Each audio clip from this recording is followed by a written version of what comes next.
Okay, Module 7, Assignment 9. Go ahead and download Modify Tables and open it up in your presentation, and we're gonna make some adjustments to it. Okay, so you'll open it up here. You'll come down to slide 3. Create your little table. It looks similar to the one you just created in the last step. Okay, you're gonna, in the table, insert a row after minimum row. Okay, so each row right here, I'm going to just come and select into it, and then I'm going to hold the shift key and use my over arrow to select the entire cell, this entire row of cells. And then I'm going to right click, get my little pop-up here, and I'm going to do insert below. Okay, it's giving me one here. It's asked me to insert this information. Okay, so we're going to add average. And 54. Okay, and then in the cell at the intersection of minimum row and summer column is a color border. Go ahead and get rid of that. So I'll just come over here. I'll select the cell, come back over to this, and I'll say no borders. Okay, you can do that by selecting no borders.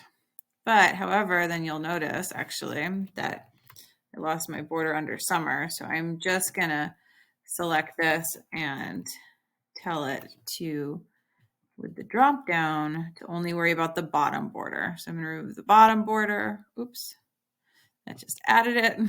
There we go. Took it away. All right, so it's not there anymore, but summer doesn't look any different than fall or spring. All right, insert a new row above the headings. All right, I'm going to go ahead and select in one and just drag my cursor all the way over, or I could place my cursor here inside it, in this one, and just hit shift and then, again, do over. Up to you. I'm going to right click again. I'll get this pop up and I'll say insert above for this one. Okay, and the second cell of the new row, so that is the one above winter. Enter seasonal temperatures.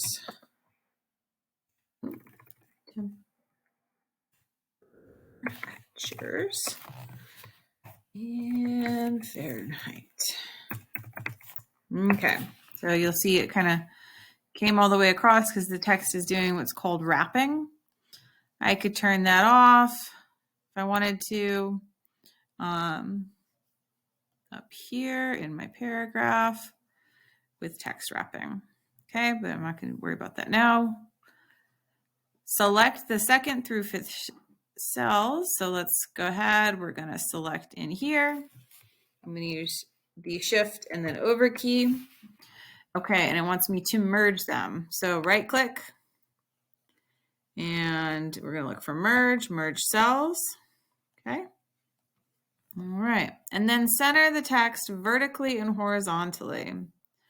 Okay, so text direction, text alignment, I'm going to look for middle. And text direction, I'm going to select horizontal. Okay, move the table up and center it on the page. Click away to see the results. Looks pretty good to me. Go ahead and save and submit, and that is number 9.